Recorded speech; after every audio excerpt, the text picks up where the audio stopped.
Buenos días a todas, a todos. Gracias por su asistencia a esta sesión de el Diplomado de Derecho Electoral, que déjenme que les cuento que tenemos una cosa un poco híbrida, en parte porque tengo a mis alumnos de la Universidad Iberoamericana, que yo tenía clase el día de hoy a esta hora, y entonces por nuestras actividades de la escuela judicial, al rato tengo que ir a Chiapas, entonces pues esto hace que de pronto uno tenga que hacer un poquito de malabares. Y entonces esto lo digo, no nada más para saludar a mis alumnos de la Ibero y explicarles un poco cómo va a ser la metodología de trabajo el día de hoy, que vamos a hablar de control de constitucionalidad y convencionalidad. Desde un punto de vista electoral, voy a dar algunas líneas generales de qué significa y vamos a hacer un análisis de una o dos, dependiendo de cómo nos dé el tiempo, una o dos sentencias dictadas en juicios ciudadanos.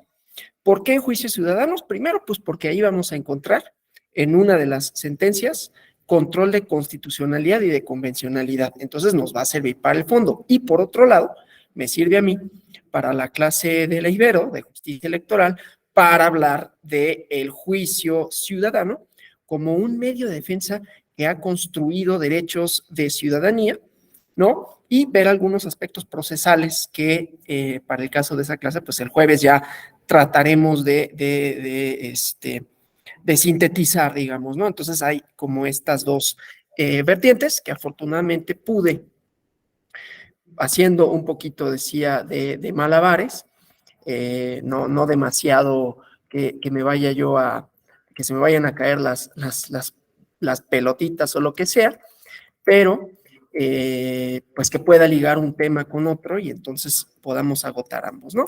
Entonces, vamos a comenzar, decía, con esto de control de constitucionalidad y convencionalidad. Voy a pasar aquí una presentación que nos va a ayudar pues, a referir un poco los temas, ¿no? Para ir apoyando, insisto, esta primera parte, la teoría un poco. Nada más déjenme encuentro la presentación porque no me sale aquí. Entonces, permítanme tantito, siempre me pasa lo mismo. Tampoco me tengo que sorprender demasiado. Pero tengo la presentación aquí en el PowerPoint, pero no se ve en los documentos por compartir. Déjenme ver si puedo ya hacer que se vea. Y acá está. Bueno, entonces, esto, ¿no? Control de constitucionalidad y convencionalidad en materia electoral, y vamos a dar algunos de los elementos, digamos, que lo componen, elementos centrales, tanto doctrinales, y luego en el aspecto práctico revisamos juicios ciudadanos, ¿no? Como saben, el control de convencionalidad, y empiezo por ahí, ¿no? Se ha convertido en un instrumento conocido, citado, discutido en ámbitos académicos y judiciales latinoamericanos, ¿no? Hay algunos que califican de manera entusiasta, ¿no? El éxito de la doctrina del control de convencionalidad, y se puede medir de manera casi proporcional con el número cada vez más importante de conferencias, congresos, artículos, libros y sobre todo sentencias judiciales, tanto internas como interamericanas, que giran en torno de esta temática. Hay que decir, no obstante, que luego de por lo menos 10 años de existencia, o un poquito más acaso, ¿no? 12 años, si tomamos como el parteaguas la sentencia del caso Radilla, el control de convencionalidad latinoamericano sigue siendo una doctrina en construcción que no ha dejado de suscitar algunos problemas tanto de instrumentación y algunas confusiones conceptuales, ¿no? La Corte Interamericana de Derechos Humanos anunció por primera vez, y en términos, pues, dirán algunos autores, yo no sé qué tan de acuerdo puede estar, sobre todo porque debo decir, tampoco es un tema en el que yo sea particularmente especialista. Ya ahorita vemos otra parte de doctrina político-democrática en la que yo abordaré también esta parte, ¿no? Pero bueno, entonces, desde un punto de vista de doctrina jurídica, desde un punto de vista de doctrina político-democrática y después el análisis de una o dos resoluciones, ¿no? Eso es lo que tenemos para el día de hoy. Entonces decía, hay algunos autores que dirían que en la sentencia Almonacid Arellano y otros contra Chile, la Corte Interamericana de Derechos Humanos anunció por primera vez, en términos ambiguos, una especie de control de convencionalidad, ¿no? Y desde entonces, el tribunal ha perfeccionado la formulación de dicho control de manera más o menos consistente, ¿no? Hasta afirmar que aquí tenemos, ¿no? Una serie de reflexiones en tanto a qué significa y cómo se hace, ¿no? Hasta afirmar que todas las autoridades y órganos de un Estado parte en la convención tienen la obligación de ejercer ex oficio el control de constitucionalidad, ¿no? Les decía, ¿no? Y esto ha ido avanzando en las sentencias, propiamente este concepto lo encontramos en el caso de personas dominicanas y haitianas expulsadas contra República Dominicana, y en caso Rocha y Hernández y otros contra El Salvador, ¿no? Pero bueno, entonces el amplio alcance que le ha asignado la Corte Interamericana al rol de convencionalidad explica el grado de importancia capital que dicho instrumento ha alcanzado en nuestro continente. Sin embargo, la marca de origen, digamos, impuesta por su creadora, la Comisión Interamericana, la Corte Interamericana, junto con las consecutivas reformulaciones que han sido efectuadas, pues se han convertido un poco paradójicamente, ¿no?, en las mayores o la mayor dificultad para comprender el alcance del control interamericano de convencionalidad. La doctrina y la propia jurisprudencia de la Corte Interamericana han diferenciado dos niveles de control de constitucionalidad, ¿no? Aquí en la LAMIA, ¿quién lo ejerce, no? ¿Qué es? Es una facultad, es inclusive una obligación que tienen los estados para en sus resoluciones integrar, incorporar a los instrumentos internacionales en caso de que el ordenamiento nacional no contemple o contemplando sea diverso a los instrumentos internacionales, ¿no? Es decir, los tribunales nacionales de cualquiera de los niveles tienen la obligación de aplicar los tratados internacionales, no de manera supletoria, sino de manera paralela al ordenamiento nacional, porque tienen el mismo estatus, digamos, ¿no?, que la propia Constitución. Esto es una doctrina que viene de hace tiempo, ¿no? Yo cuando estudié Derecho, hace más o menos algunos añitos, ¿no? Pues nos enseñaban el tema bastante soso, la verdad. Hay quienes les encanta y lo siguen diciendo. Yo digo que es soso porque pues es facilito, ¿no? La verdad. Y creo que es limitado, pero tiene su utilidad de la pirámide kelseniana, ¿no? En donde pues estaba la Constitución y luego estaban los tratados internacionales y las leyes secundarias, ¿no? Y luego venían, sí, los reglamentos, etcétera, ¿no? Una cosa de jerarquía. Entonces, la jerarquía normativa aparecía siempre supeditada a la Constitución. Entonces, los tribunales constitucionales, es decir, solo aquellos órganos competentes, eran quienes se pronunciaban sobre la constitucionalidad de las leyes, de los actos, de los acuerdos, ¿no? Es decir, de los acuerdos me refiero a un sistema procesal en donde se pronuncia un acuerdo de desechamiento de una prueba, de una demanda, etcétera, ¿no? Y que pudieran llegar, yo sé que la secuela primero hay que agotar las instancias, pero vamos simplificando un poquito las cosas, ¿no? Y que se pudieran pronunciar sobre eso haciendo control constitucional, pero solo aquellos órganos que estaban legitimados para hacerlo, ¿sí? Y comparando, como dice aquí, bueno, decía la lámina anterior, pero comparando, ¿sí?, la Constitución, vamos a la que sigue, ¿no? Comparando la Constitución con el instrumento de que se tratara, ¿sí? No más que esperen, porque siempre tengo problemas de poder mover mis flechitas, y entonces si no puedo mover mis flechitas, no les veo. Bueno, entonces, comparando, decía, la Constitución como el instrumento a partir del cual todo el demás ordenamiento tenía que ser acuerdo con o acorde a, ¿no? Pero fue cambiando porque fuimos aprendiendo, o fueron aprendiendo los operadores jurídicos, como les gusta decir a los abogados, ¿no? Que la Constitución contenía otra cosa que se llamaban principios, ¿no? La doctrina de los principios. Una cosa diferente que viene de las ideas de Dworkin un poco, ¿no? De Ferraioli, en el sentido que no toda norma constitucional es una regla, ¿no? Y la diferenciación entre reglas y normas, ¿no? A quienes les interese un poquito más y que lo vea desde una parte tanto metodológica como teórica, pero condensada, pues está este libro que se llama Las piezas del derecho de Manuel Atienza, de Editorial Ariel, lo publica. Entonces el chiste es que veíamos eso, ¿no?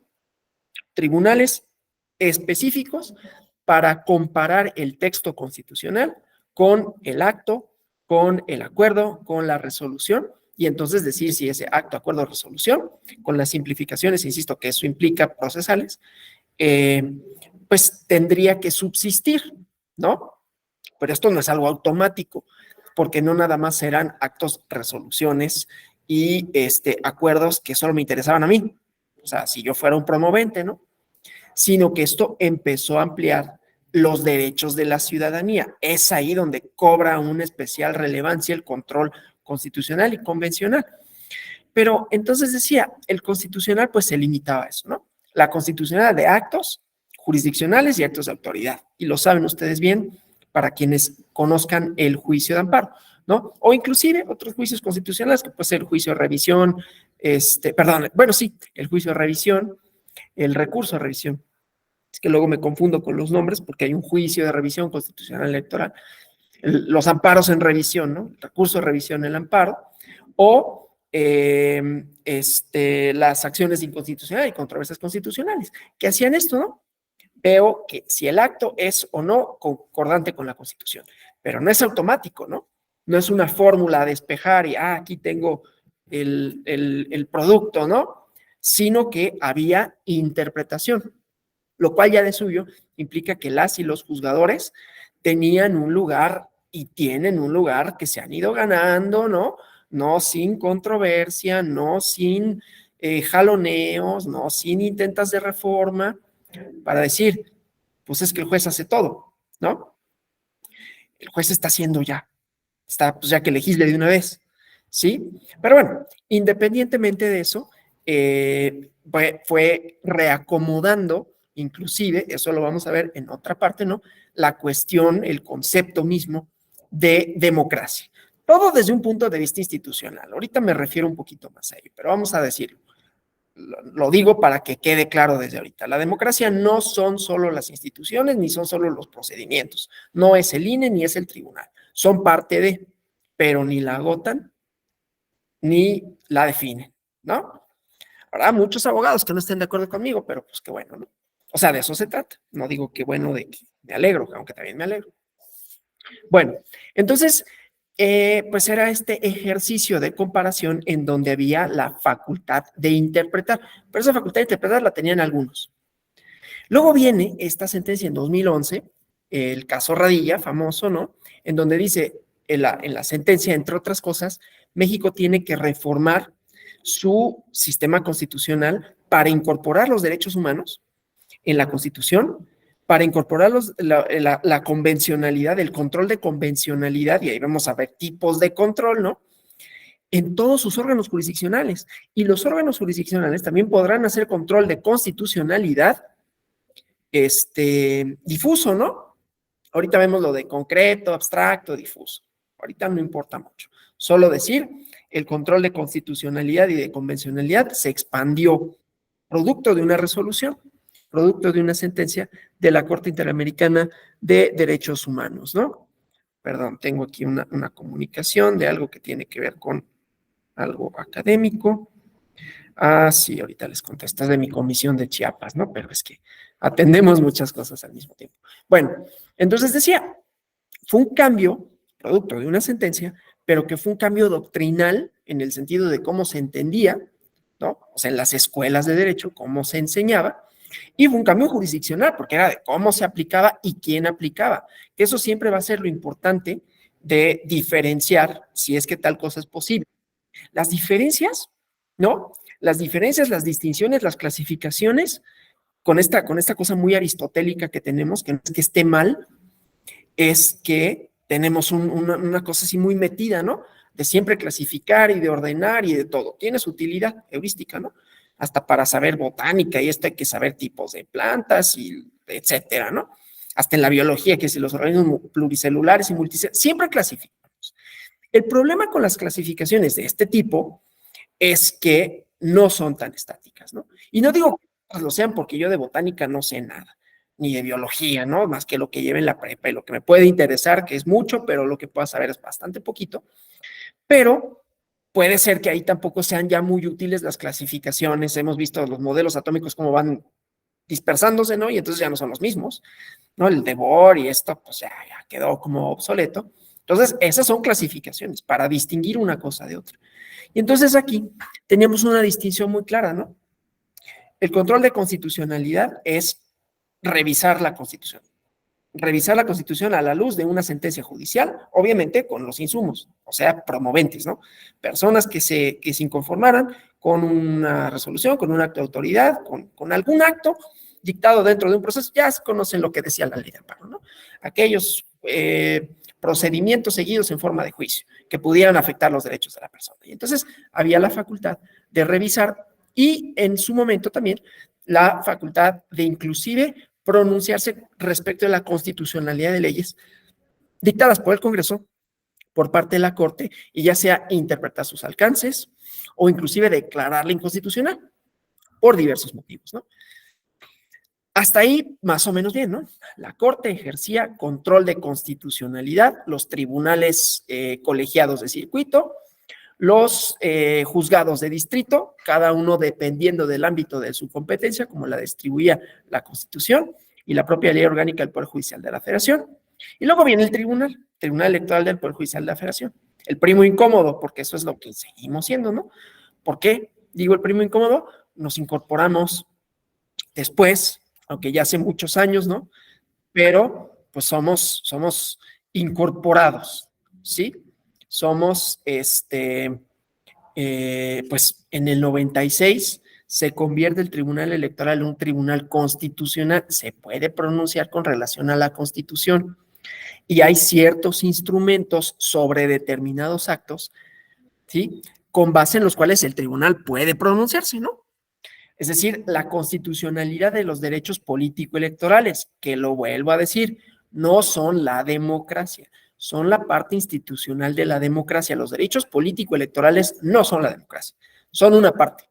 Inclusive, si me permiten, y estoy en este recinto que pertenece al Tribunal Electoral del Poder Judicial de la Federación, y me están grabando, una parte chiquita de la democracia, una parte chiquita de la democracia. No menor, no poco importante, pero chiquita. ¿Sí? Nuestra doctrina nos ha enseñado, la democracia es el tribunal, la democracia es el INE. No, es una parte que organiza, ¿no? Que organiza elecciones, que decide sobre candidaturas, sobre derechos político-electorales en sentido estricto, ¿no? Es decir, los que tienen que ver con votar y ser votada. Pero no son los únicos derechos político-electorales, ya lo iremos viendo. El chiste, pues, es que viene este primo incómodo a decir, nosotros nos podemos pronunciar sobre eso mismo cuando tenga que ver con lo electoral, ¿sí? Y luego viene la sentencia Radilla, que ya no nada más es esta diferenciación de, bueno, control constitucional concentrado, un órgano, en este caso dos, que lo pueden hacer el Poder Judicial de la Federación como un todo y la distribución de competencias de la Ley Orgánica del Poder Judicial de la Federación, que pueden hacer control de la Constitución. Comparar la Constitución a la luz de los principios, a la luz de la subsunción. La metodología ahorita es irrelevante, ¿no? Digo, es que si me desbordo, pues vamos a hablar de 1000 cosas y al final van a decir, bueno, pues de la clase, quién sabe, ¿no? Habló de muchas cosas, porque da para mucho, ¿no? A pesar de que tampoco es ciencia de materiales ni nada, pero da para mucho. El chiste es que, pues el control estaba más o menos bien diferenciado. Esto es lo que me importa. Y cómo esto borra un poco esas fronteras, esas diferencias. Entonces, Poder Judicial de la Federación puede ejercer control constitucional dependiendo del acto de que se trate en una cuestión ahí jerárquica, ¿no? Amparos indirectos para los juzgados de distrito, los amparos en revisión Simplificando mucho, ¿no? Para los colegiados, algunos pueden llegar a la corte para las acciones y las controversias constitucionales y algunos amparos en revisión, así como los tribunales unitarios para algunas cuestiones relativas a amparos, ya no me acuerdo si era para amparos indirectos relacionados con actos de los propios colegiados, no me acuerdo, pero una competencia así distribuida, ¿no? ¿Quién puede hacerlo y cómo se puede pronunciar? Entonces, en la sentencia de caso Radilla es no nada más esa diferenciación, que no es que esté mal, es que es insuficiente. Tienes que incorporar el control constitucional y el control convencional en todos tus órganos, ¿no? Yo me acuerdo que por ese entonces yo trabajaba en un tribunal, en el Tribunal Federal del Tribunal. Antes este tribunal lo confundía y ahora confundo el otro. Tribunal Federal de Justicia Fiscal y Administrativa, ahora solo Tribunal Federal de Justicia Administrativa, aunque su competencia sigue siendo la misma, pero le quitaron lo fiscal. Y entonces ahí era ya la instrumentación, ya no solo cómo te enseñan el derecho, ¿no? Y con esta idea también de que la Constitución no solo son reglas, sino que tiene principios, ¿no? Y los principios van a marcar un derrotero, esto para los alumnos del Ibero. Síganle, ¿no? O sea, sigan este argumento porque cuando veamos todo el JDC vamos a ver cómo se aplican distintos principios. Porque además los principios en la doctrina constitucional, pues, ¿qué pasa si colisionan? Dice Dworkin, ¿no? Dworkin o Alexi, ya no sé quién de los dos. Pero cuando colisionan y entonces hay unas soluciones metodológicas, el test de proporcionalidad. Bueno, pero todo esto se va derivando de la idea. ¿Quién controla? ¿Cómo controla? ¿Y por qué controla? ¿Sí? Entonces, eso va reformulando, por un lado, el sistema jurídico. Porque entonces los tribunales ya dicen, todos pueden hacerlo, en principio, ¿no? Es el control difuso. Entonces, ya no nada más tribunal de primera instancia veas si la legalidad del acto o si se acreditan las causales para una rescisión de un contrato o si la autoridad en materia administrativa ejerció debidamente sus funciones o no, sino que todo esto va de la mano con principios constitucionales y convencionales, lo cual implicó, ya les había dicho de esta cosa, la pirámide kelseniana, pues entenderla de distinta manera, porque la interpretación del 133 constitucional colocó a la Constitución y a los tratados internacionales en el mismo plano, ¿no? El mismo nivel. Entonces era, bueno, si no está en la Constitución, ve que esté en los tratados internacionales. En el Tribunal de Justicia Fiscal y Administrativa, esto tuvo su problemática, ¿no? Porque nosotros sabíamos, ¿no? Pues sí hay tratados internacionales para evitar la doble tributación. Y ahí de repente se invocaban, ¿no? Cuando eran algunas empresas extranjeras o personas igualmente, ¿no? Nos tocó un asunto de un cantante, no voy a decir quién, y hasta fue a la sala y le pedían autógrafos. Porque dio un concierto y entonces tuvo esto de que en dónde tributaba y le cargaron impuestos aquí, según él tenía que tributar en su país, ¿no? Y bueno, no importa. El chiste es que eso era lo que conocíamos como, bueno, pues hay instrumentos internacionales para la materia fiscal, algunas cosas, pero aquí era de, no, el Pacto de San José establece derechos sustantivos y procesales que si se conculcan, si se violan, si no se respetan, tienes que aplicarlo y tiene que ser un principio de aplicación, no una regla estricta que te dice cómo hacerlo, sino decir, bueno, de aquí se entiende que esto y entonces lo aplico de esa manera. ¿Sí? Bueno, entonces cambió tanto doctrinal como la aplicación y entonces los órganos jurisdiccionales fueron de, tengo que por lo menos saber qué dice el Pacto de San José, saber que el Pacto de San José tiene principios, así como los tiene la Constitución, y en la resolución de mis sentencias, en la emisión de mis acuerdos, de mis actos inclusive, bueno, eso ya no es tan así, ¿no? Iba a decir también la emisión de los actos de autoridad, la autoridad aplica la ley, tendría que ejercer el control de constitucionalidad, o por lo menos tenerlo en mente para decir, esto que va a hacer es constitucional o no, pero para eso están los órganos jurisdiccionales. A ver, creo que tenemos una pregunta, comentario. Noel Carmona dice, ya el control, voy a leer aquí. Dice, ya el control de constitucional en amparo es sobre la ley de amparo y el proceso de amparo, pero también con la norma que regula el acto reclamado. Sí, desde luego.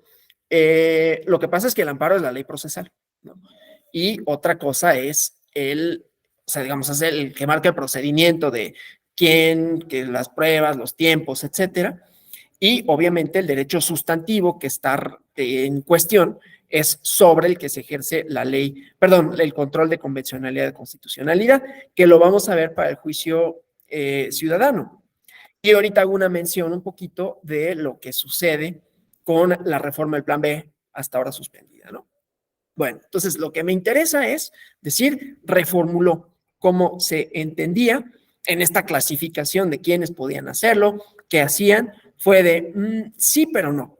Es decir, el control concentrado lo sigue teniendo el Poder Judicial de la Federación, ¿no? Para pronunciarse sobre la constitucionalidad directamente. El control difuso lo tienen todos los otros tribunales, es decir, no es que ellos se planteen propiamente o que ante ellos se planteen propiamente cuestiones de constitucionalidad o convencionalidad, como no es ante la Corte necesariamente donde se plantean cuestiones de convencionalidad, pero se pueden plantear si suponen, como suponen, principios que podrán o no estar explicitados en la normativa, ¿sí? Entonces, aún un asunto de orden civil puede tener componentes convencionales, ¿no? Entonces, esto supuso replantear, pues, la aplicación, la clasificación y la metodología de trabajo, ¿no? Bueno, entonces, decía, pues, que la doctrina y la propia jurisprudencia de la Corte Interamericana han diferenciado, y ya es cuando ahorita ya dije primero que control concentrado, control difuso, control ex oficio, ¿no? Entonces, vamos a esas clasificaciones. Avanzo en la presentación, ¿sí? Déjenme ver, porque tengo dos. A ver, permítanme, porque tengo aquí. Entonces, estaba acá, ¿sí? Esto es lo que decíamos, ¿no? Como la metodología. Y esto, ¿no? Los tipos de control. Entonces, continuamos, ¿no? Aquí les lo pongo para verles. La doctrina, la propia jurisprudencia de la Corte Interamericana han diferenciado dos niveles de control de convencionalidad. El control concentrado a cargo de la Corte Interamericana, el órgano controlador, a quien le compete conocer de cualquier caso relativo a la interpretación y aplicación de las disposiciones de la Convención Americana. Algo similar a lo que pasa con el control de constitucionalidad, le compete al Poder Judicial de la Federación. ¿Sí? Para decirlo así en términos, yo sé que es una simplificación, pero vamos a decirlo, bueno. O sea, final de cuentas, en un amparo hay una comparación entre el texto constitucional, 14 y 16 constitucionales en un orden de aprehensión, 14 y 16 constitucionales en un acto de autoridad que supone que, no sé, en una sentencia inclusive, ¿no? Está mal fundada y motivada, etcétera. Entonces, hay un control concentrado tanto de convencionalidad como de constitucionalidad, ¿no? Que está a cargo de un órgano controlador, quien es competente para conocer los casos de interpretación y ampliación. En ese marco, el objeto del control es el comportamiento por acción y omisión, en el caso del control convencional, de un Estado parte que haya reconocido la competencia contenciosa de la Corte, ¿sí? La norma jurídica de habilitación, que le llaman. Este principio de convencionalidad se justifica además en los principios de derecho internacional general de buena fe y pacta sunt servanda, ¿no? Los pactos se cumplen. Y el artículo 27 de la Convención de Viena, ¿sí? Sobre el derecho de los tratados, en donde dice que una parte no podría invocar las disposiciones de su derecho interno como justificación del incumplimiento de un tratado. Esto que ya les había comentado de, pues, los tribunales, ¿sí? Los tribunales nacionales, tribunales locales, no pueden decir, bueno, pero es que el Código Civil no lo contempla, ¿eh? No, pues si no lo contempla, entonces el Código Civil es inconvencional. Y no, bueno, pues que lo resuelva la Corte, pues interponto amparo. No, desde ahorita. ¿Me explicó? Eso es lo del control difuso. Bueno, pero decía, eso solo para diferenciarlo del control concentrado, porque el control concentrado, en este caso de convencionalidad, no se plantea con la finalidad de resolver conflictos normativos que pudieran existir entre normas de derecho interno y de derecho internacional. Las normas de derecho interno, sin importar su jerarquía, sea constitucional, legislativa o reglamentaria, son analizadas en sede internacional como simples hechos atribuibles al Estado. Acaba de suceder y ahí tenemos una tensión que quién sabe cómo vaya a resolverse, ¿no?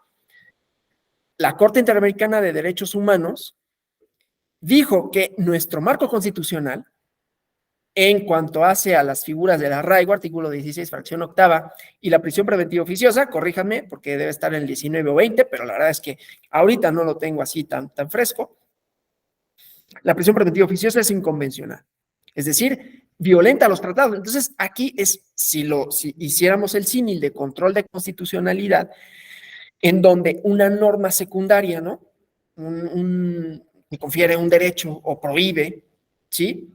Y entonces dice, las mujeres no pueden abortar, ¿no? Control de constitucionalidad, ¿es constitucional o no? Sí, que las mujeres sean perseguidas penalmente por interrumpir el embarazo, dice la Corte, no. Control de constitucionalidad, control de convencionalidad sobre la Constitución, es un hecho atribuible al Estado. El Estado mexicano, ¿no? Plantea su Constitución y en sus documentos constitucionales puede tener normas y principios que sean contrarios a las convenciones internacionales. Entonces, la Corte Interamericana, por lo tanto, puede declarar la incompatibilidad de cualquier norma jurídica interna, inclusive de disposiciones constitucionales, siempre que se constate un incumplimiento de los estándares convencionales, ¿sí? Por esta razón, la Corte Interamericana no tiene facultad para invalidar o declarar la anulación, la expulsión del ordenamiento jurídico interno de la norma declarada inconvencional. O problema, ¿no? O problema, me refiero a problema político. Podría meterme, pero nos vamos, ¿no? Se nos va la clase en eso, ¿sí? Dice, no es, ¿cómo se llama? No es convencional, refórmalo, pero no puedo invalidarlo ni declararla nula, como sí se puede. Saben que también no nada más es quién y cómo, sino los efectos. Cuando se hace control de constitucionalidad por parte del tribunal relativo a los derechos político-electorales, o la Suprema Corte de Justicia de la Nación, o el propio juzgado de distrito, que ellos saben, conocen amparos indirectos sobre leyes, ¿sí? Ahí siempre el problema es que si es heteroaplicativo o autoaplicativo, y entonces a quién le compete qué, si necesitamos un primer acto de aplicación o no. Sí, una cuestión procesal que no viene para nosotros al caso, aunque se relaciona con. Y entonces ahí el problema de los sobreseimientos, ¿no? Y todos tenemos una anécdota, bueno, no sé si todos, pero yo tengo mis anécdotas de sobreseimientos por intentar las dos vías, ¿no? O sea, por pensar que, pues, ¿qué tal que sea heteroaplicativa o autoaplicativa? Pues interpongo amparo directo y amparo indirecto y pácatelas, te sobreseían. Yo digo que ahí, contrario a lo que convencionalmente sería de, oye, no le sobreseas porque tu derecho interno no es como necesariamente tan claro y entonces lo privas del goce de un derecho, tanto procesal como pues un pronunciamiento judicial justo, ¿no? Pero bueno, pasaba eso. ¿Sí? El chiste, pues, es que cuando la Corte, el Poder Judicial lo hace, sí puede anular y puede decir, esta ley no se aplica. Y pasa en el Tribunal Electoral del Poder Judicial de la Federación, como lo veremos, ¿no? Puede inaplicar leyes. ¿Cuáles son las vías para inaplicar leyes? No voy a decir que son las únicas. Ahí él dijo que eran las únicas. Pero, los juicios por excelencia, otra vez, no son los únicos, pero los juicios por excelencia en donde podemos ver esto, básicamente son dos. Juicio de revisión constitucional electoral, como su propio, pues es que voy a hacer revisión constitucional, y el juicio ciudadano, el JDC. Insisto, no quiere decir que en otros no haya. El nacimiento, el origen, la génesis del juicio electoral, JE, juicio no legislado, ya lo conocen mis alumnos, alumna del Ibero, nace porque no había una vía procesal idónea y hay una interpretación en un asunto para el que no se sabe qué vamos a hacer. Y entonces hay una interpretación constitucional del 17 y del artículo 3 del Pacto de San José. Entonces, ahí también hay una resolución que hace control constitucional y convencional. ¿Sí? Aquí para conferir un derecho. Entonces, no digan, es que él dijo que solo ahí se hacía. No, pero por excelencia, no quiere decir que solo hay. En un recurso de apelación puede haber, sí. En un, no sé, en un juicio de inconformidad, ¿no? Para declarar la nulidad de las elecciones presidenciales, puede haber, sí. No quiere decir que no, pero donde más se observan es ahí. Y preponderantemente en los JDC, que debo de decirlo, el JDC se convierte en la ahorita suspendida reforma electoral en juicio electoral, ¿sí? No necesariamente de la manera más sencilla. La idea era buena, ¿no? Compactar los medios de defensa en dos: juicio de revisión constitucional electoral y juicio electoral, pero la ejecución no es la mejor. Pero bueno, no importa. El chiste es que esos juicios, para hacer control de constitucionalidad y convencionalidad, constitucionalidad concentrado, pero un poquito acotado con relación a la Suprema Corte de Justicia de la Nación. ¿Sí? Se puede declarar la nulidad de leyes siempre y cuando hay una aplicación de la misma, ¿no? Ya lo vemos. Bueno, el chiste, pues, es este control, tanto de constitucionalidad como de convencionalidad. Entonces, el control difuso tiene parte en el ámbito interno de cada estado, parte de la Convención Americana de Derechos Humanos. ¿Qué quiere decir esto? La convención, el Pacto de San José, es un instrumento internacional que firman los estados y en este se establece la posibilidad y la competencia de la jurisdicción contenciosa de la Corte Interamericana de Derechos Humanos. Quiere decir también que aunque la Corte no puede anular, como sí puede la Corte Suprema anular la ley, pero acá no, pero nos regimos por los principios de buena fe y pacta sunt servanda. Pero cuando hacemos control difuso de convencionalidad en el ámbito interno, ¿no? Es el acto, definido como el acto de control que efectúa un juez nacional en cuanto a la conformidad de una norma interna o un acto respecto a la norma internacional, ¿sí? Un planteamiento teórico de esta noción nos permite identificar 5 elementos, ¿no? Controlar, ¿no? El verbo, el órgano controlador, un parámetro de control, la convencionalidad, un objeto de control y una norma jurídica de habilitación que te dice que lo puedes hacer. En la práctica, otra vez, no son elementos que sean sencillos de encontrar en los ordenamientos jurídicos nacionales, ¿no? Pero más o menos la Corte Interamericana ha intentado precisarlos, ¿no? Digo más o menos. El aspecto más o menos, o por lo menos en principio menos problemático, es el parámetro de control, que está definido explícitamente en la misma denominación del instrumento, de convencionalidad, pero según la jurisprudencia supranacional, se debe tener en cuenta no solamente el tratado, sino también la interpretación que del mismo ha hecho la Corte Interamericana, que es el intérprete último de la convención. O sea, no es directamente el tratado. Veo qué dice el tratado. No, qué dice la jurisprudencia de la Corte, que es quien interpreta, que es quien ejerce el control concentrado, ¿sí? Es como para nosotros la aplicación de la jurisprudencia del tribunal para los órganos electorales, ¿no? O la jurisprudencia, dependiendo del órgano de que se trate, sin entrar en la complejidad procesal de para quiénes es obligatoria la jurisprudencia, digamos, pues la de la Suprema Corte para todo el Poder Judicial y para todos los poderes, inclusive locales, ¿no? De aplicarla. Mucho más grave violar una jurisprudencia que violar la ley, por cierto. Si violas la ley, bueno, pues ni modo, hay un medio de defensa en el que dicen, oye, pues es que aplicó ilegalmente, no valoró mi prueba, etcétera, y pues hay que se retrotraiga o que se admita, etcétera, ¿no? Pero si violas jurisprudencias, cuidado, ¿no?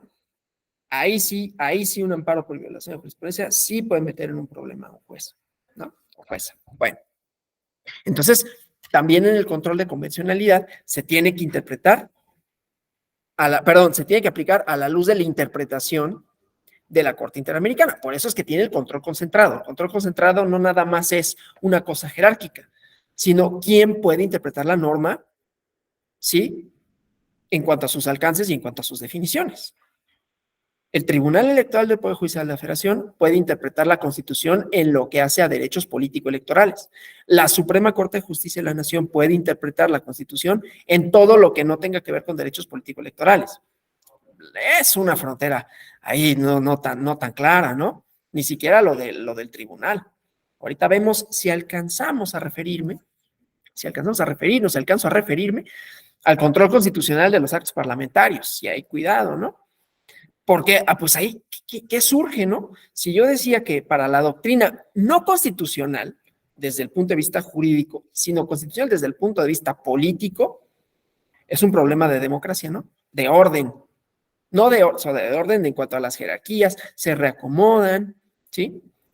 y no es menor. Y luego es un problema político ya no nada más teórico, ¿no? Sino práctico. Y entonces vienen los legislativos a decir, no, pues ciérrenle la puerta al tribunal porque está haciendo lo que quiere. No estoy diciendo que lo haga, ¿eh? Eso sí, yo no lo diría. Yo digo que bueno, que no haya camisas de fuerza porque las leyes no son eso, ¿no?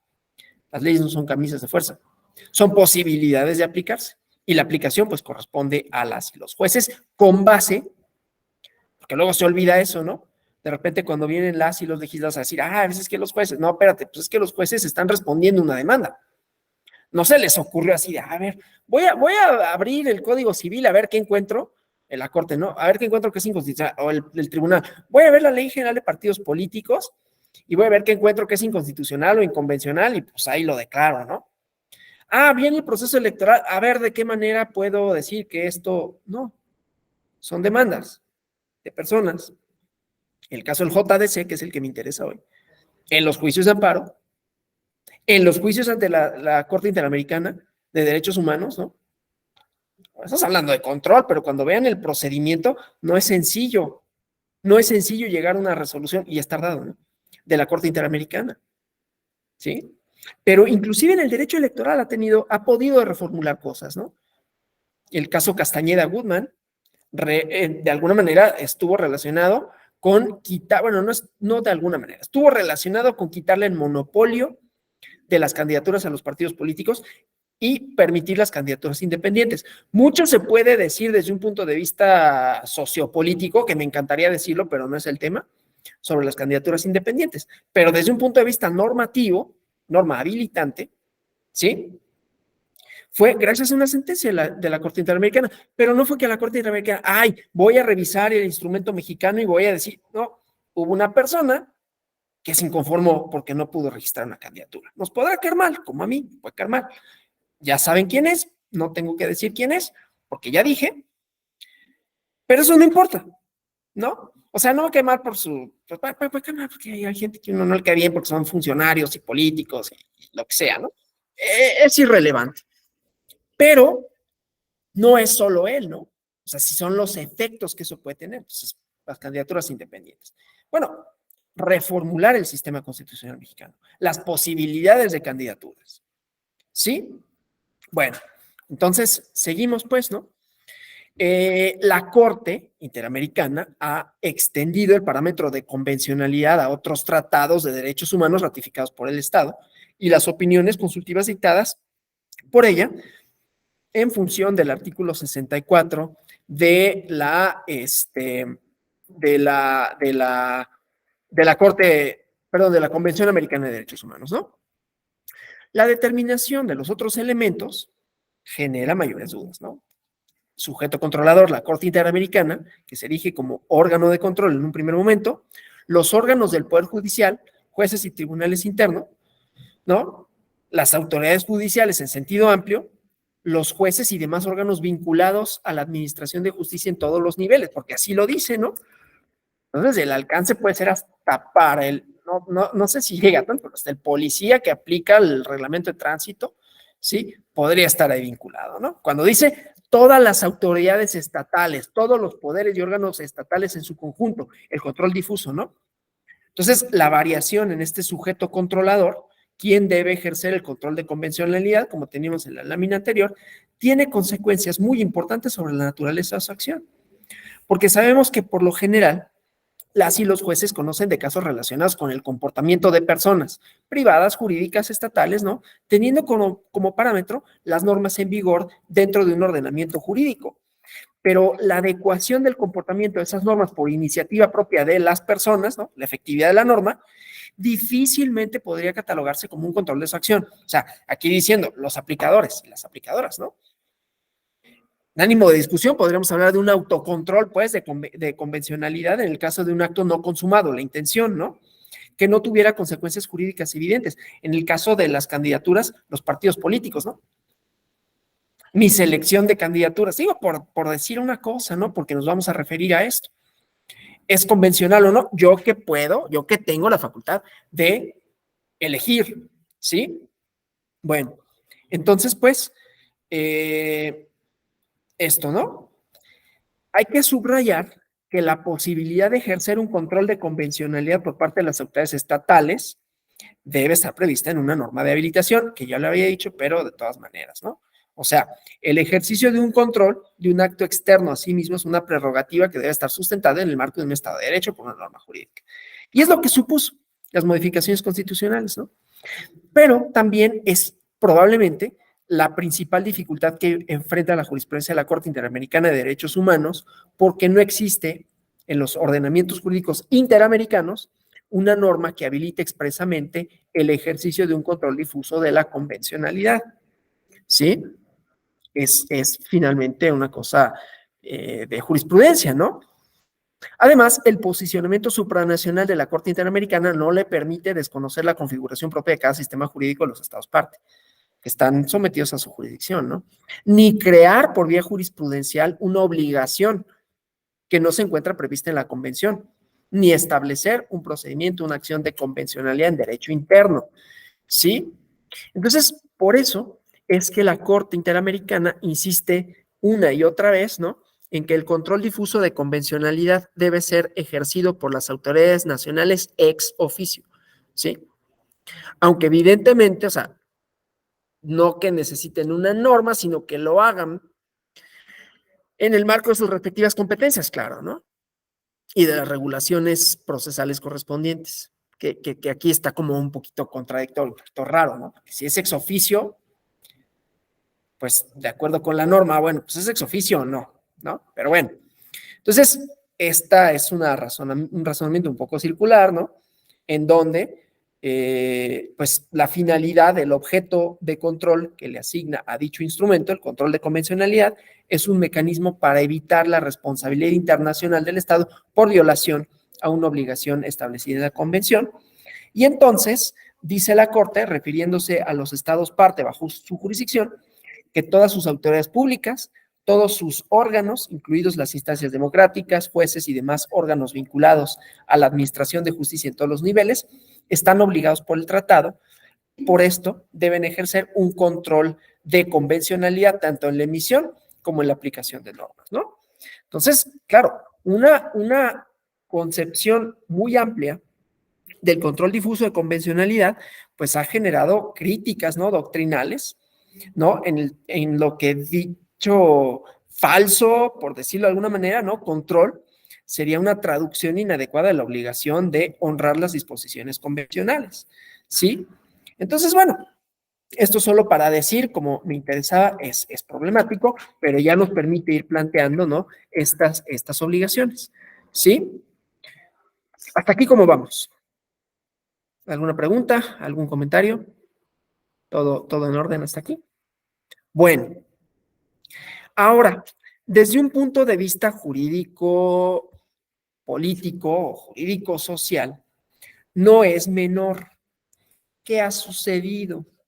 ¿Qué sucede tanto con el control de constitucionalidad y con el control de convencionalidad? Ya les decía, no es nada más un problema de aplicación, ¿no? ¿Quién lo aplica? ¿Cómo lo aplica? ¿Con base en qué? ¿Sí? Que ya vimos que eso ya tiene su propia problemática. Voy a avanzar en la presentación. Tiene su propia problemática, ¿sí? ¿Quiénes son? Lo que pasa es que aquí no todas las diapositivas me interesan, ¿no? ¿Quiénes son y cómo lo hacen? ¿Sí? Porque no nada más es esa parte, no nada más es una parte de distribuir competencias, que ya vimos, no es sencilla. Tiene que ver un poco los efectos de una y de la otra, dependiendo del órgano. Eso sí, si la Corte Suprema, ejerce control de convencionalidad porque la norma constitucional no alcanza y lo hace, la Corte Suprema, ¿no? La Suprema Corte de Justicia de la Nación puede declarar la invalidez de un acto. Si la Corte Interamericana advierte que el sistema jurídico constitucional mexicano no es acorde al sistema interamericano, solo le dice, no tiene facultades para anular la Constitución. ¿Sí? Aquí hay un tema interesante, antes de pasar a la doctrina política y luego al JDC. Hay una cosa muy interesante. ¿Puede la Corte? La respuesta fue no, pero no fue unánime, no. Pero fue hace poquito. si la Corte podía pronunciarse con relación a la Constitución, a su constitucionalidad o la convencionalidad. La respuesta fue no. Y tendrá sus, estoy haciendo el puente, ¿no? Entre lo político y lo jurídico y lo doctrinal y lo social. Porque, pues desde un punto de vista normativo, ¿no? La famosa, la doctrina esta que luego lo digo con todo respeto, ¿no? Pero luego los abogados parece que solo saben eso, ¿no? En términos de democracia, ¿no? O sea, su teoría democrática luego sí es un poquito, y digo un poquito solo por mucho respeto, porque diría bastante, deficiente, no de todas, conste, pero en muchas ocasiones. Entonces, solo cuando dicen democracia, división de poderes, ¿no? Montesquieu.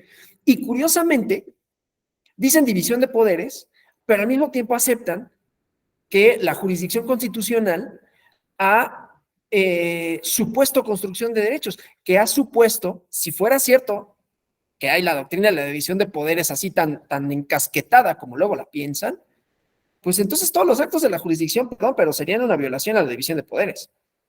Yo no digo que lo sean, porque yo no tengo esa definición. Pero bueno, entonces, en esta idea tan estrecha de la división de poderes, que dijeron, no, hay un poder constituyente y un poder, un constituyente permanente, ¿no? Son los únicos que pueden reformar la Constitución. O sea, si la Constitución es, y fíjense lo que voy a decir, si la Constitución es inconstitucional, y ahorita me voy a eso, pues ni modo que la reforme el constituyente permanente, ¿no? O sea, el Congreso y las legislaturas de los estados. Y eso, si quieren, porque la presentación de iniciativas, pues sí puede ser la ciudadanía. Puede haber presentarse iniciativas ciudadanas, pero pues a ver que las impulsen, ¿no? Eso si le interesa a algún partido político y a ver si tiene la mayoría. Eso si le interesa al poder político en sentido estricto, ¿no? O sea, el que ejerce cierta autoridad con relación a los actos públicos, del poder público, ¿sí? Y si no, pues ahí estará. Ah, bueno, pues es que para eso está la Corte Interamericana. Pues sí, pero también dependemos de que, pues, y si no le hacen caso, está sucediendo, a ver, está la condena al Estado mexicano por la prisión preventiva oficiosa y el arraigo. No lo van a quitar. No lo van a quitar. ¿Qué puede pasar? Nada, ¿no? Bueno, está mal porque estamos parte del sistema interamericano, ¿para qué aceptas la jurisdicción, no? Etcétera. Pero no lo van a cambiar, ¿no? Bueno, entonces la Corte se había pronunciado sobre esto y decían, ¿por qué no podríamos hacer control o constitucional o convencional? Es que depende cómo entiendas la Constitución. Ese es un planteamiento mío que seguramente alguien más ya lo ha dicho, porque yo no vengo a descubrir el hilo negro, ¿no? Pero yo pienso, y corríjame, habrá quienes, no corríjame en el sentido de, habrá quienes ya lo hayan dicho de manera más elegante como lo voy a exponer, pero a decir, la Corte, ¿por qué no podría en todo caso hacer control convencional o constitucional de la Constitución? Depende cómo la entendamos. Si la entendemos como un todo coherente, ¿no? Un todo coherente, voy a hacer dos metáforas, a ver si me salen, a ver si las aceptan ustedes, ¿no? Una orquesta sinfónica. Una orquesta sinfónica tiene que sonar bien, ¿no? Los timbales tienen que entrar a tiempo, los instrumentos de cuerdas tienen que estar afinados, los de viento también tienen que estar organizados en una disposición y si no entran, se oye mal, ¿no? Y lo detectas. Dices, chin, aquí se le fue, ¿no? Aquí no entraba, ¿sí? O no una orquesta, en la música hasta no tan sofisticada, ¿no? Si el bajo va a un ritmo distinto de la guitarra, te escucha. Si la voz entra después de cuando el compás de la guitarra lo marcaba o el golpe de la batería, se siente, se escucha, se percibe. No hay armonía. Esa es la armonía. Bueno, tiene que haber armonía constitucional. ¿Sí? Entonces, si un artículo constitucional faculta, permite algo que contraría el sentido de la Constitución como documento, ¿por qué no podría haber un órgano que dijera, pues es que está desafinada la Constitución? ¿No? Está desafinada. O, si quieren, desde un punto de vista, la otra metáfora, desde un punto de vista menos artístico, la idea, habrán escuchado algunos de ustedes, la idea del pluralismo jurídico, ¿no? Más de un sistema normativo en un país. Nuestra Constitución y el Tribunal Electoral del Poder Judicial de la Federación lo acepta. Aguas acá los alumnos, JDC y sistemas normativos, nos van a importar sistemas normativos internos, ¿no? Para efectos tanto de la prueba como para efectos de construcción de derechos de ciudadanía y de construcción del sistema jurídico, ¿no? O sea, deshacerlo de conformidad con nuestras percepciones preestablecidas, ¿no? Bueno, desde ese punto de vista, el pluralismo jurídico, entre otras cosas, plantea que los sistemas jurídicos no son estas pirámides, son redes. ¿Y qué pasa con las redes? Pues las redes son nodos que están interconectados, ¿sí? Si un nodo no está debidamente conectado con otro, la red no funciona como red. Si lo vemos así, o sea, porque hay emergencia en la corte resolviendo, pues se da cuenta que somos unos directores de orquesta, van a decir, pues qué argumentación, si no están haciendo literatura, bonita cosa. No, la teoría normativa del pluralismo jurídico nos dice que el derecho también es una red, que esa red tiene que tener armonía en sentido conceptual, en sentido de valores, en sentido de contenido. Y si puede hacerlo, entonces quiere decir, y aquí la red se rompe, ¿no? Si es un instrumento comunicativo la Constitución, que nos dice cuáles son los valores que nos rigen, tanto procesales como sustantivos, cómo se funda el poder, en qué se funda y cómo se instrumenta, ¿no? Cómo se lleva a cabo y quién lo lleva a cabo. Esa distribución, esas facultades y también de qué derechos gozamos las y los gobernados, ¿no? Pues ahí se rompe. Prisión preventiva oficiosa rompe con esa red de sentido, semiótica, ¿sí? Bueno, por mayoría se decidió que no se podía, ¿no? Es una doctrina jurídica. Yo no digo que no esté bien, nada más digo que no estoy de acuerdo. Porque se podría, y lo planteaba el proyecto, ¿no? El proyecto lo planteaba, sí se puede. Pero entonces, ¿qué pasó? Dijeron, bueno, ok, un parámetro de aplicación. Si no la apliques directamente, ¿no? Jueza de lo penal. La prisión preventiva que no se vuelva automática. Bueno, pues como para este caso es delito grave, pues órale, lo entambo de una vez, ¿no? Digo, perdón por el lenguaje no científico, lo encierro, le impongo la medida cautelar consistente en la prisión preventiva oficiosa, ¿no? Luego este lenguaje burocrático pareciera que esconde lo que verdaderamente es, ¿no? Pues lo voy a encerrar y se llamaba, ¿no? Y se olvida de que sí su familia, ¿no? Y luego las prácticas propias de los sistemas penales. Y además, pues lo voy a encerrar en Nayarit, ¿no? Vive en la ciudad, lo voy a encerrar en Nayarit. No se podría, pero pues, o sea, no se podría porque supuestamente, ¿no? La prisión preventiva tendría que ser cerca de tu familia, pero la encierra en Nayarit, pues presenta tu amparo. En lo que te lo conceden, ya te fuiste a Nayarit, ¿no? O sea, ya te pasaste 2, 3 semanas, ¿no? Y ya tuviste que contratar abogados. O sea, todo eso tan kafkiano pasa, ¿no? Por una norma, inclusive un principio, ¿sí? Que establece un orden constitucional, no solo inconvencional, y ya lo de la inconvencionalidad no es porque a mí no me gusta, es porque ya lo declaró la Corte Interamericana. Y que pudo haberse declarado inconstitucional y con ello invalidarse. O sea, es que eso es importante, ¿no? Que la Corte Interamericana lo haya declarado es como de, la Corte, ¿no? Lo declaró. No, pues sí, esos de México sí tienen prácticas bien.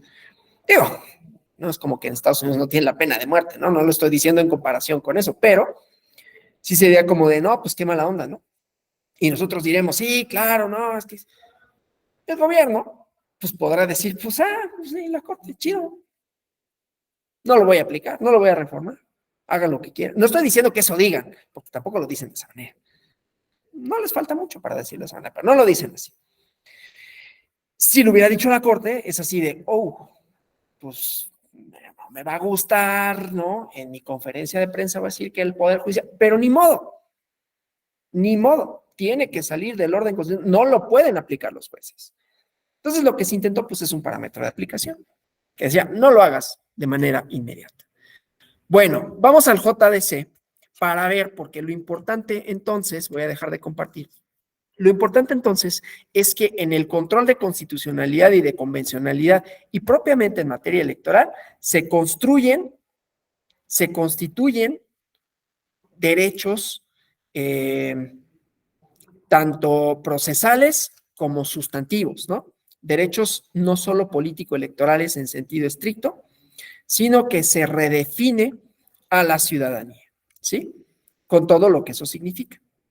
Porque, y hablando de doctrina, ¿cómo se llama? De doctrina jurídico-política, doctrina sociopolítica, pues vamos a este concepto de ciudadanía, ¿no? La idea de ciudadanía que ha tenido una trayectoria diversa. ¿Quiénes son y por qué se pueden pronunciar sobre los términos del acuerdo social? ¿Quiénes tienen legitimidad para? Y ahí vamos a encontrar dos sentencias relevantes. Hoy me voy a referir a una, ¿sí? Que tiene que ver con la protección constitucional e internacional de los derechos político-electorales de personas LGBT. Y ahorita vemos por qué. Pero también está, ese es el JDC 304 diagonal 2018 y acumulados, pero hay otros, ¿no? Para los que les interese, ¿no? El JDC 352 diagonal 2018 y acumulados, la vulneración al derecho de votar de personas privadas de la libertad, hablando de derecho penal, ¿no? Nada más que ya no quiero seguirme con el derecho penal, ya que hablé de las figuras estas y de la inconvencionalidad, inconstitucionalidad de las cosas y las posibilidades de interpretación y del control constitucional directo que pudo haber hecho la Corte, ¿no? Bueno, directo, concentrado de esto, ¿no? Posiblemente. Pero bueno, además ese asunto seguramente ya lo vieron en varias clases, ¿no? Porque es muy común citarlo. No es menor, desde luego, ¿no? Ahí lo interesante, solo me voy a referir a esto de manera muy general, lo interesante de ese asunto es que redefine a la ciudadanía, ¿no? La ciudadanía, desde un punto de vista normativo, ¿no? Somos todas y todos aquellos que podemos decidir los términos del contrato social. O sea, en sentido estricto, votar, ¿no? Y ser votados. Si yo fuera candidata o candidato o perteneciera a un grupo que mereciera, como merece casi cualquier representación para que entonces se discutan mis derechos y sus alcances, ¿no? Y entonces la doctrina sobre, sobre las personas privadas de la libertad no es unánime, ¿no? Una cosa es la doctrina y otra cosa es la aplicación legislativa normativa, ¿no? Pero ¿en qué se basa? En la idea de la peligrosidad y en la idea de la vulneración justamente a los términos del contrato social. La respuesta a quienes pueden y quienes no era, ¿por qué alguien que ha roto, pues sí, roto los términos del acuerdo social, es decir, que ha atentado en contra de él, sí, tendría derecho para pronunciarse sobre este? Entonces, por eso no se vota, ¿no? Es decir, el peligro que representa una persona que ha roto el acuerdo social para el propio Estado. Pero esto, insisto, no es unánime. Hay legislaciones que lo contemplan de una mayor forma, ¿no? O sea, que le dan mayores efectos, ¿no? Si eres condenado, inclusive algunos estados de Estados Unidos, te prorrogo los efectos de la condena. Ya saliste y aún siguen suspendidos tus derechos políticos electorales. Hay otras legislaciones, en cambio, como la de Italia, que es diferenciado, ¿no? O sea, depende del crimen que cometas. No hay una suspensión automática de los derechos políticos electorales. Depende de la gravedad. Y claro, la gravedad es otro problema, ¿no? Ahí está la prisión preventiva. Pero bueno, entonces, dependiendo de la gravedad, podrá ser o no. Ese es el planteamiento, ¿no?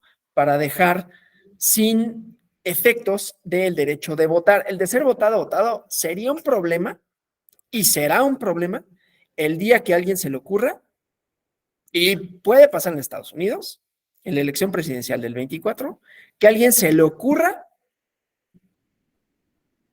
ejercer el derecho a ser votado o votada teniendo prisión preventiva y que diga, pues no estoy condenado, ¿eh? No estoy condenado, estoy privado de mi libertad. ¿Por qué? Sí, como en esta sentencia 352 de 2018, el derecho a ser votada, perdón, el derecho a votar no se les, ya no se reconoce, es una interpretación que hizo, del artículo 35 constitucional y sus efectos y sus alcances a la luz del principio de presunción de inocencia del Tribunal Electoral, ¿no? Control de constitucionalidad. ¿Por qué sería constitucional que una persona que para quien le subsiste el principio de presunción de inocencia, privarla de derechos de la ciudadanía, cuando su culpabilidad no ha sido demostrada? Entonces, ahí se genera una idea nueva de quiénes son ciudadanos. Pues todos aquellos que, aún estando privados de la libertad, gocen del principio de presunción de inocencia. Pero decía, no todas las legislaciones lo prevén igual. Hay algunos que, aún habiendo sido declaradas culpables de un delito, esto no significa automáticamente la suspensión de sus derechos político-electorales. Bueno, entonces eso, ¿no? Pero este me interesa, este JDC, entonces lo voy a compartir por acá para ver cómo hacen, o sea, para ver unas cosas relativas propiamente a el JDC como instrumento. Y luego, cómo es que hacen este control de constitucionalidad, ¿no? O sea, cómo lo ejercen materialmente. Entonces, déjenme aquí abrir mi documento. Se abre el juicio electoral y ahora lo comparto. Ahora lo comparto acá en la pantalla. Insisto, aspectos procesales que nos interesarían así de manera general en el JDC, pues es un instrumento de la ciudadanía, ¿no? No los partidos políticos, inclusive de las y los candidatos, ya sea que fueron registrados como candidatos independientes, ¿sí? O ya sea como candidatas y candidatos, ¿no? Bueno, entonces aquí nada más les vemos aquí la sentencia, ¿no? Así de manera muy general, ¿sí? ¿Cuáles son los efectos de la sentencia? La voy a poner un poquito más grande para que la puedan ver. Déjenme ver si se... Ajá. Entonces, bueno, la resolución como resolución, ¿no? Entonces, primero algunos aspectos procesales, acumulación, sobreseimiento, y luego, aquellos que no fueron sobreseídos, dice actos del Consejo General del Instituto Electoral y Participación Ciudadana de Oaxaca para revocar una resolución de un expediente, modificar este acuerdo, este otro acuerdo, por cuanto hace al registro de candidaturas y confirmar otras cosas, ¿no?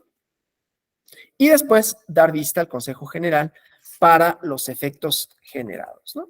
Entonces, bueno, aquí, insisto, me va a interesar algunas cositas relativas a la, ¿cómo se llama? A lo procesal, pero nos vamos a ir tanto a la figura del amigo Escurie, ¿no? El amigo de la corte, y luego, ¿sí? El estudio de fondo, ¿sí? Entonces, nada más me refiero a esas cositas para ver el control de convencionalidad y constitucionalidad en el entendido de que en principio, fíjense, en principio no habría un impedimento constitucional para que estas personas fueran candidatas y candidatos. Que eso es lo interesante del control de constitucionalidad y convencionalidad, no tanto las prohibiciones expresas, que son propiamente también materias de controversia, ¿no? O las facultades expresas. ¿Puede ejercer esa facultad? Sí, no, ¿y por qué? Puede ejercer la facultad del Estado de arraigar a una persona o dictarle prisión preventiva oficiosa en los asuntos relativos a delitos graves. Esa es una norma facultativa para el Estado, para ejercer el poder punitivo, y ahí la respuesta es sí, no, ¿y por qué? La respuesta ha sido que no, ya nos referimos un poquito a eso, ¿no? ¿Puede el Estado o debe el Estado en la aplicación de la norma penal privar de su derecho de ser votada a la ciudadanía? Si no, ¿por qué? La respuesta es no. Perdón, de votar. La otra está buena. De votar. La respuesta es no. Subsiste el principio de presunción de inocencia, principio constitucional que no le impide, en todo caso, ejercer ese derecho de ciudadanía porque no le está suspendido en términos del 35 constitucional. Comparar el acto, comparar la norma con el contenido constitucional. Y aquí no hay tal cosa, no es que estuviera prohibido para las personas pertenecientes a la comunidad LGBTIQ+, es que materialmente no les era reconocido, ¿sí? Es distinto. Entonces, por eso me interesa, ¿sí? Entonces, bueno, esto solo para decir, los consejos generales tienen hasta ahorita, lineamientos para, en materia de paridad de género, poder decirles a los partidos y desde luego obligarles a sus candidaturas, ¿no? En materia de reelección, y luego vienen sus solicitudes y la aprobación de candidaturas. Y entonces hay ciertas personas, ¿no? Que se inconforman, ¿sí? Y fíjense, solicitan a la sala superior ejercer la facultad de atracción, ¿sí? En esto de quién se puede pronunciar, ¿sí? Porque competiría en principio a la sala regional. Bueno, entonces aquí otras cuestiones relativas a esto. Tiene la solicitud de facultad de atracción, ¿sí? Y se resuelve. Eso, insisto, nada más para ir viendo, ¿no? Estas cosas, ¿no? Medidas cautelares, el dictado de medidas cautelares por parte de la Comisión de Quejas y Denuncias, porque personas que se autoadscriben como mujeres y que fueron registradas de esa forma ante la autoridad electoral. Pero dice, cancelación precautoria, porque más atrás decía, cometieron fraude a la ley, o sea, se hicieron pasar por algo que no era, ¿no? Se aprovecharon de una figura para obtener una candidatura de manera ilegítima, ¿sí? Bueno, entonces aquí se promueven los juicios ciudadanos. Esto, insisto, no me voy a detener aquí, ¿no? Todas estas cuestiones procesales, ¿no? Insisto, para efectos de lo que nos ocupa en esta clase, no nos importan, nos importarán el jueves, ¿no? En Libero, pero aquí no. Entonces aquí los turnos, ¿no? Jurisdicción y competencia, pues aquí sí, de acuerdo con la Ley Federal General del Sistema de Medios de Impugnación en materia electoral, la competencia de la Sala Superior del Tribunal para estos juicios, ¿no? Ciudadanos, ¿no? Ya veremos esta parte de la cuestión de la ciudadanía no binaria, ¿no? Entonces, bueno. Luego la acumulación, obviamente, pues interpusieron los recursos varias personas, entonces, pues para evitar, ya saben, ¿no? Resoluciones contrarias se acumulan en un solo. Luego viene esto de, en los juicios ciudadanos, el amicus curiae, ¿no? En los amigos de la corte para manifestarse con relación a la controversia, ¿no? Entonces, así el derecho del derecho romano, pero que es importante, fíjense, para efectos de los órganos supranacionales. La Corte Interamericana que lo reconoce, ¿sí?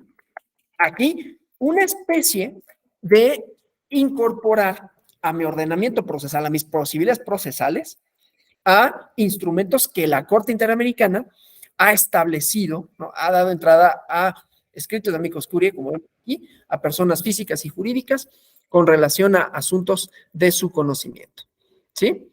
Entonces, bueno,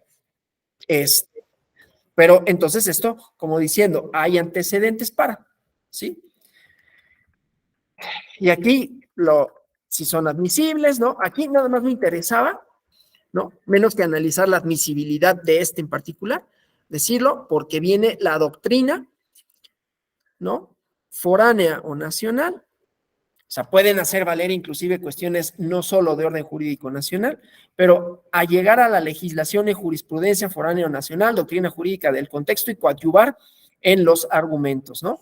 Obviamente sin que esto sea vinculante, pero una importancia de participación, ¿sí? Que tenga conocimientos especializados. Y aquí los criterios, ¿no? Que estos me los voy a pasar, ¿no? Para irnos un poquito a la forma, ¿sí? A los criterios procesales, ¿no? Entonces, bueno, aquí terceros interesados, ¿sí? Que esta figura tampoco me voy a detener en ella, ya nos detendremos en la clase del jueves, ¿no?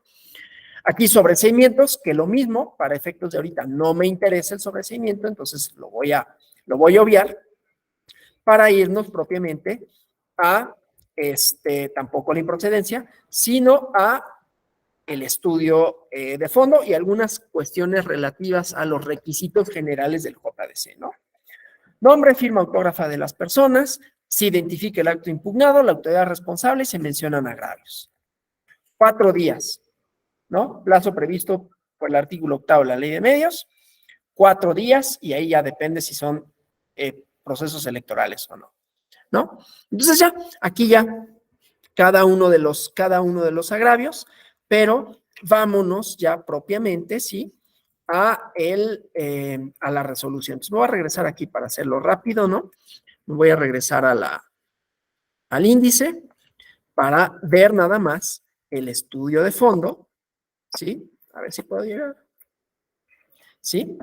Entonces, bueno, improcedencia de la vía para determinar cancelación de candidaturas, los agravios, ¿no? Entonces, bueno, aquí la improcedencia de la vía, insisto, lo que me interesa sobre todo no es tanto este problema normativo, sino cómo llevan a cabo el análisis de la convencionalidad, el instrumento internacional y constitucional, ¿sí?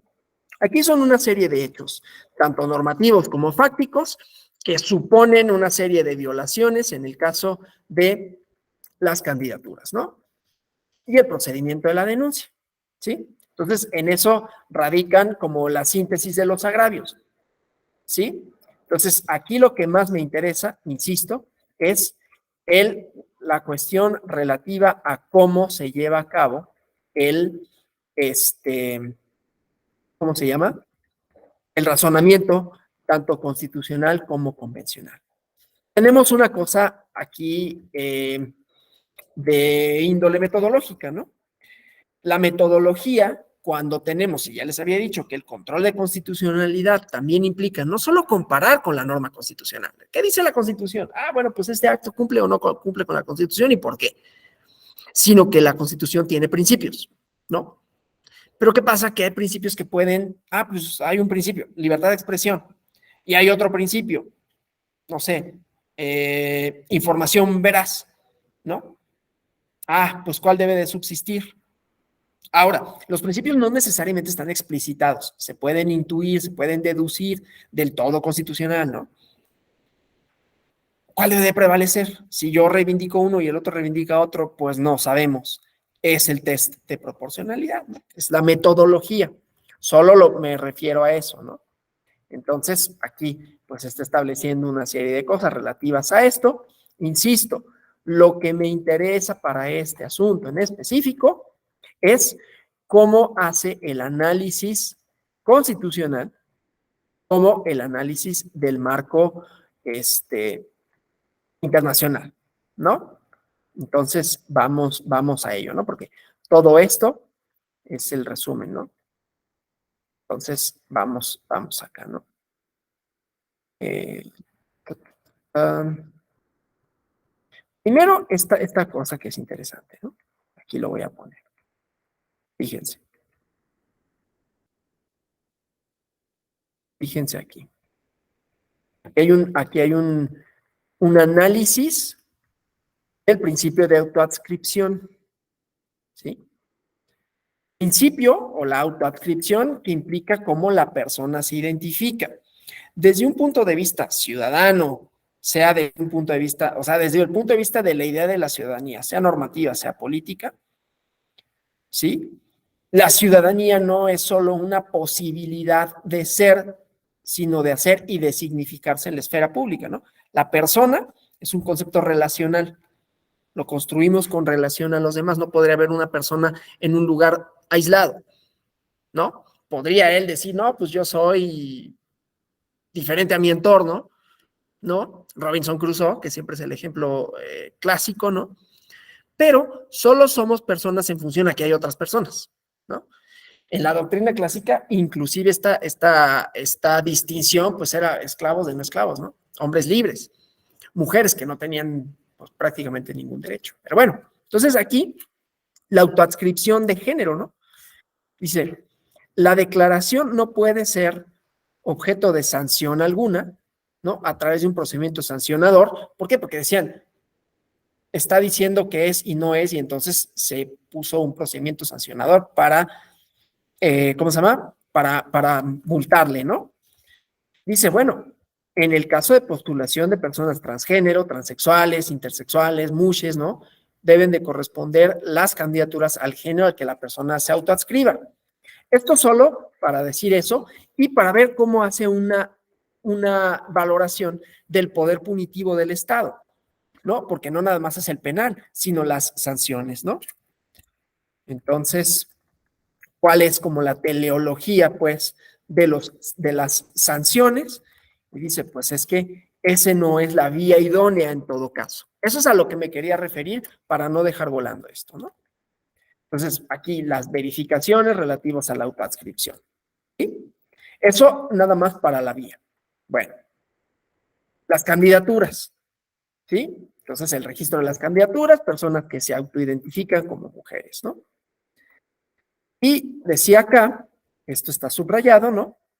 Debía verificar la condición de mujeres trans y como en el caso no había datos objetivos que dieran cuenta de ello, porque la identidad de género no se encuentra inmersa en el ámbito interno, sino también en el ámbito externo. Y aquí es donde me interesa, ¿sí? Lo público es un aspecto medular, como lo señala la Corte Interamericana de Derechos Humanos, o sea, ya incorporando doctrina de la Comisión Interamericana de Derechos Humanos para resolver un asunto propio de la normativa interna. Entonces, aunque la Corte Interamericana no tiene estas facultades para anular la ley, sí da la pauta para que en el control constitucional y convencional que puedan hacer los tribunales, en este caso el Tribunal Electoral del Poder Judicial de la Federación, haya declaratorias de inconstitucionalidad o simple y sencillamente para que un acto determinado por vicios de inconstitucionalidad y de convencionalidad, es decir, un acto concreto, pueda ser declarado ilegal o nulo, ¿no? De pleno derecho, ¿no? Entonces, bueno, ¿qué dice la Corte Interamericana con relación a esto? Y ya vemos, ¿no? Cómo se incorpora. Entonces, el ámbito externo, ¿sí? En el caso me refiero específicamente de la autoidentificación, ¿no? Modo de vestir, peinado, uso de artículos cosméticos, manerismos, formas de hablar, patrones de comportamiento personales que permite la construcción de imaginados asignados a símbolos, es decir, a cuerpos de hombres y de mujeres. ¿Sí? En el caso, los candidatos, dice así, registrados como mujeres trans, perdón, no solo no cuentan con elementos objetivos, sino que no han realizado trámite para modificar su nombre.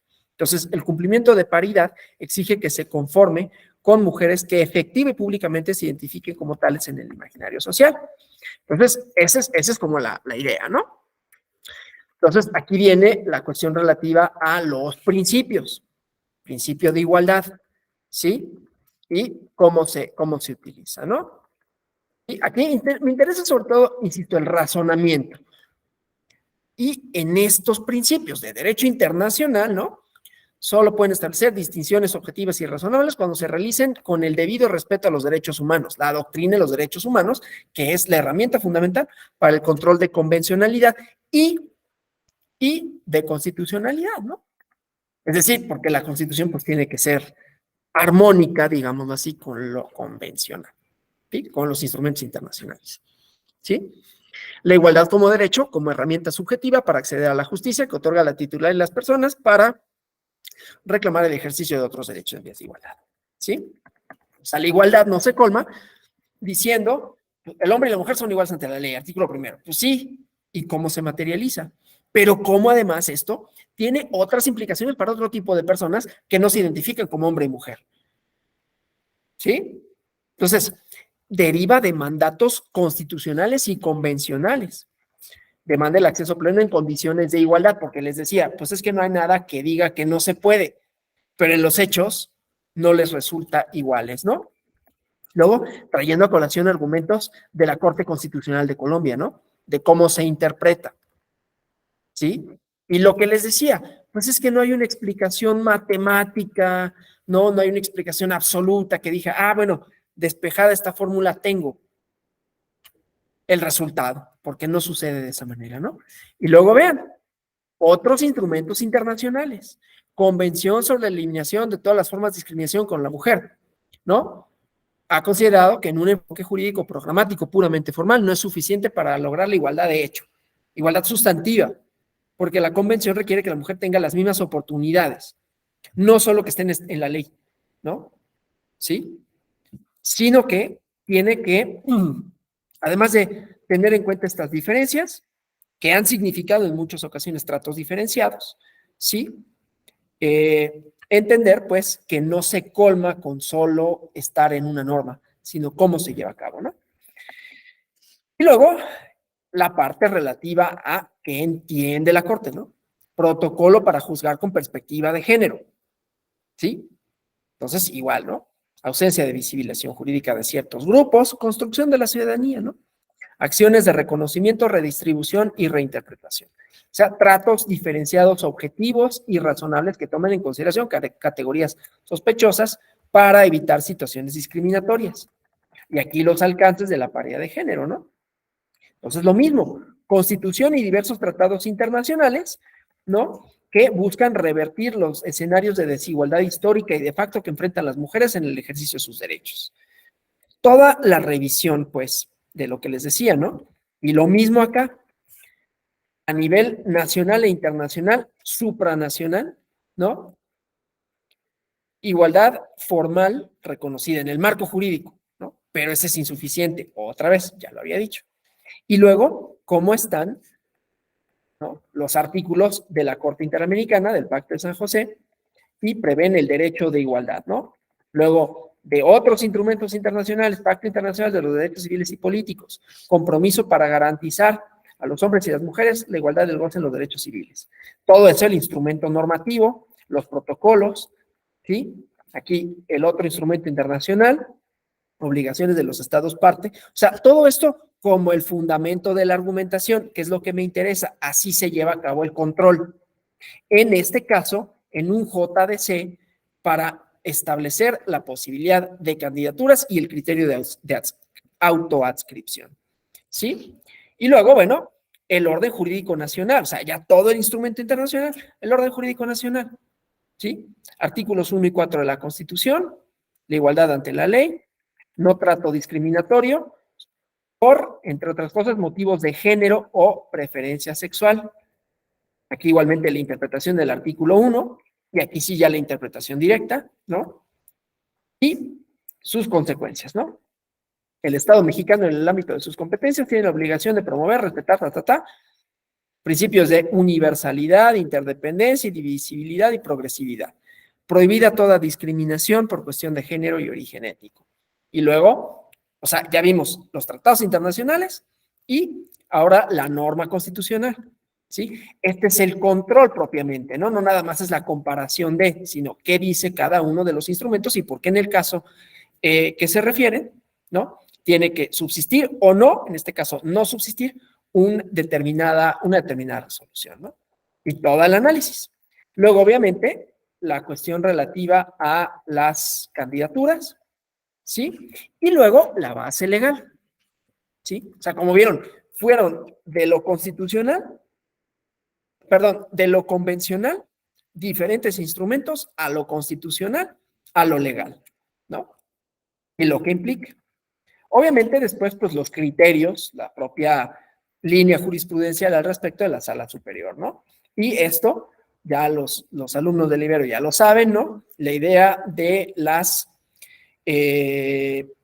acciones afirmativas, ¿no? Pero que tienen su componente, porque estamos hablando de ciudadanía, que es un concepto que no es nacional nada más, ¿no? Y que tiene que constituirse con base en la respuesta a la pregunta: quiénes pueden y por qué participar en los asuntos públicos. Y esta no es una doctrina, insisto, nacional, aunque se resuelva también a nivel nacional, porque estos problemas son de esa índole, ¿no? Entonces, los criterios, pues, para las medidas afirmativas, temporales, proporcionales, razonables y objetivas, ¿sí? Entonces, la importancia de la horizontalidad, de las condiciones de competitividad. Digo, estos conceptos ya son muy propios de lo electoral. Aquí me interesa el control convencional y constitucional como las herramientas para llevar a cabo la interpretación y la resolución, ¿no? Estos conceptos son interesantes, pero ya los voy a obviar para efectos de lo que nos interesa, ¿no? Y luego, la idea de cómo se llevan a cabo las candidaturas en Oaxaca, ¿no? Los lineamientos de la paridad de género, cuál es el procedimiento de verificación, ¿sí? O sea, ya todo el caso normativo y jurisprudencial, ¿no? Y en el caso de personas transgénero, el criterio de autoadscripción, ¿no? Que va a ser lo que se toma en cuenta para el cumplimiento del principio de paridad de género. Y luego conceptos fundamentales igualmente para la identidad LGBTI, ¿sí? Lo que dice la Corte, lo que dice la Comisión Interamericana de Derechos Humanos, ¿no? Que miren, aquí un estudio, o sea, también doctrinal, ¿sí? Y cómo va desarrollando los conceptos, ¿no? haces jurisprudenciales, ¿sí? Y lo mismo, ¿sí? Los conceptos, o sea, no nada más es un orden normativo, bueno, el pacto internacional, sino inclusive conceptual, que he entendido por género, identidad de género, cuáles son sus elementos, ¿no? Entonces, el control convencional y constitucional, como ven, se ejerce de una manera mucho más amplia que solo decir el artículo, el principio contiene esto, porque también tiene una parte conceptual que es social, ¿sí? Y aquí vean, o sea, por ejemplo, este párrafo, la vivencia interna e individual del género, tal como cada persona la siente profundamente, la cual podría corresponder o no con el sexo asignado al momento del nacimiento, incluyendo la vivencia personal del cuerpo, cómo uno se significa, ¿no? Otras expresiones de género, estoy después del paréntesis, incluyendo la vestimenta, el modo de hablar y los modales, ¿sí? Conceptos, ¿no? Término paraguas, transgenerismo trans, ¿no? Categorías, transexualismo, las expresiones, ¿no? O sea, como ven, insisto, en ámbito conceptual, ¿sí? Y bueno, obviamente luego la acotación del caso concreto, porque hay una acepción propia, ¿no? Mushe. ¿Quiénes son? ¿Sí? Una cuestión ahí ya cultural, que también se va mezclando, ¿no? Entonces, si dijimos que el pluralismo jurídico, ¿no? Entonces, la doctrina se va alimentando de esto, ¿no? Y al hacer control convencional y constitucional, entonces vamos a ver el caso concreto, pero cómo esto se va vinculando a la protección de los derechos en términos normativos, en términos jurisprudenciales y cómo los conceptos que están en propios estudios de la Corte Interamericana o conceptos orientadores en jurisprudencia de la Suprema Corte o líneas jurisprudenciales de la propia Sala Superior sirven para la construcción del argumento, ¿sí? Y aquí ya específicamente los mushes, ¿no? ¿Y qué son? Y luego este elemento, ¿sí? O sea, en toda esta sentencia vemos todas las fuentes de las que abreva. El control convencional y constitucional no es nada más, insisto, una cosa de aquí tengo el instrumento y entonces lo leo y digo si sí o si no, no es una subsunción, ¿sí? Entonces, aquí lo mismo, ¿no? Como esto tiene una construcción social, ¿sí? Inclusive, vean, tesis de sociología, ¿sí? Para entender cómo esto trasciende. Entonces, aquí la Corte está haciendo control constitucional, ¿sí? Y para hacer control constitucional no basta la norma. La norma, inclusive la norma constitucional, provee conceptos, pero esos conceptos son desarrollados a partir de otras cosas que van reforzando el propio concepto que está ahí, ¿no? ¿Sí? Entonces, esto es lo que me interesaba, ¿no? Y luego, obviamente, estos conceptos de identificación de género, etcétera, ¿no? Pero eso es lo que me interesaba a mí para decirles, ¿no? Y obviamente luego la protección internacional, para decirles cómo se ejerce el control, ¿no? Y luego el marco tanto internacional como constitucional de las personas LGBTI, ¿no? Las resoluciones de la Asamblea General de la ONU, ¿sí? El informe del Alto Comisionado de las Naciones Unidas en Derechos Humanos, perdón, el Alto Comisionado para los Derechos Humanos de la ONU, ¿sí? Entonces, aquí ya se va incorporando también cómo los ha ido protegiendo y los distintos instrumentos internacionales, que, insisto, conceptos. ¿Qué es la violencia contra estas personas? ¿Sí? ¿Qué obstáculos se enfrentan? Y entonces ya después, cómo el caso en concreto se vincula con todo lo otro. Pero entonces aquí son todos estos elementos, ¿no? Tanto conceptuales que nos llevan a este caso, a esta conclusión, ¿no? La autoascripción como elemento para determinar la identidad de las personas. Y no puede cuestionarla ni solicitar prueba aún al respecto. ¿Sí? Entonces, eso era lo que me interesaba, ¿sí? De todo esto, ¿sí? La posibilidad de construirse, identificarse la ciudadanía de ser y de hacer en una democracia, con criterios que van más allá, ¿no? De la posibilidad primigenia de ser ciudadana y ciudadano, ¿no? No binarios. Entonces, ¿cómo esto va transformando la democracia, ¿no? Para acoger la idea de la pluralidad como un valor esencial, ¿no? Bueno, yo ya hasta aquí llego, pero me quedo por si hubiera quien los tuviese. Preguntas, comentarios.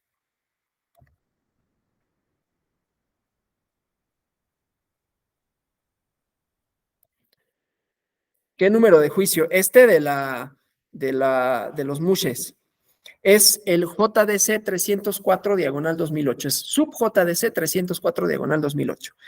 Y el otro al que me referí, que ya no analizamos, pero es el sub JDC 352 diagonal 2018 y acumulados, el de la vulneración de del derecho a votar de las personas en prisión preventiva oficiosa, ¿no? Esos son los que...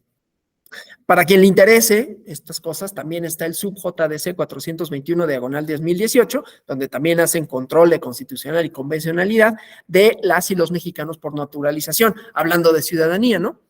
Y aquí el efecto, si decíamos que la Corte Interamericana no puede invalidar la norma, el Tribunal Electoral sí, inaplicación de un artículo, el artículo 100, párrafo segundo, inciso A, de la LEGIPE, ¿no? De la Ley General de Instituciones y Procedimientos Electorales, para el caso de los mexicanas y mexicanos por naturalización, ampliando la posibilidad de que estas personas también puedan estar en órganos de representación electorales, ¿no? O sea, en mesas de casilla y esto.